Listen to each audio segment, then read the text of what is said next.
Hello everyone, and finally the day has arrived where I complete my Goa dream. Bye thank you. मी जायला तयार आहे, पण माझे मित्र नेहमीसारखे इथे पण उशिरा आहेत आणि मी खाली त्यांची वाट बघत थांबलेली आहे. त्यांचा काही आता पता नाही आहे. आणि आईला बाय म्हणून आम्ही निघालो आणि प्रत्येक वेळेस फ्रेंड्स मला ओरडायला लागले, काय सारखं स्नॅप स्नॅप स्नॅप एन्जॉय कर. आणि मग आम्ही ट्रॅफिक अवॉइड करायला एक आतल्या गावातल्या रस्त्यातून निघालो आणि असं आमचा प्रवास झाला चालू. And finally we were on the Goa trip. हे माझे 3 गोड गोंडस जिगरी, अजिम, प्रमय आणि नागेश. हे मला सोडून लास्ट इयर गोव्याला जाऊन आले, म्हणून मी तेव्हापासून त्यांचं डोकं खात होते की मला पण गोव्याला घेऊन चला. अँड फायनली ते मला घेऊन गेले.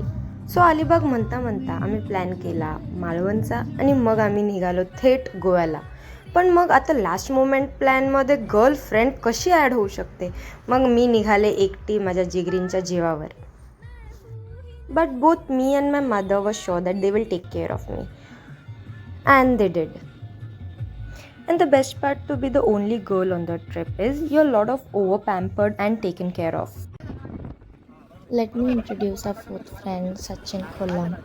आणि मग रमत गमत वेडेपणा करत करत आम्ही गोव्याकडे चाललो होतो.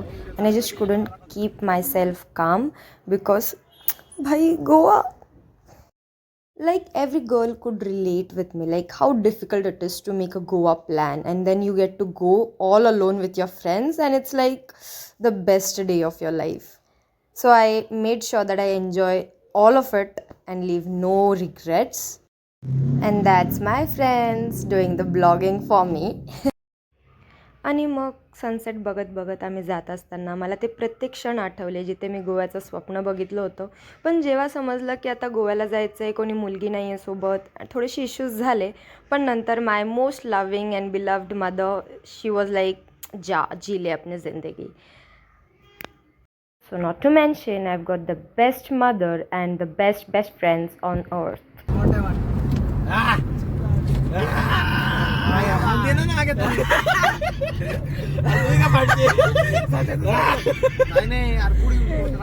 Pro driver.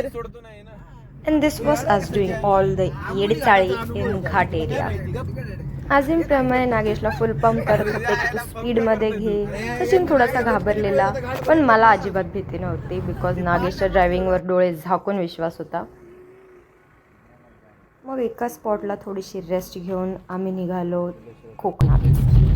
कोकणाच्या रस्त्यातून जात असताना माझ्या डोक्यात एकच सॉन्ग चाललेलं, ते म्हणजे रात्रीच खेळ चाले ह्याचं टायटल सॉन्ग. मित्रांनो, सिरियल अजिबात बघत जाऊ नका. आणि फायनली कोकणातला घाट पास करून आम्ही गोव्याच्या जवळ पोचलेलो. अँड देन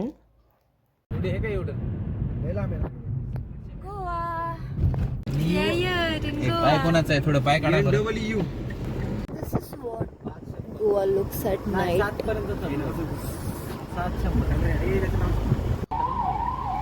बस भाई फायनली गोव्यामध्ये पोचलो.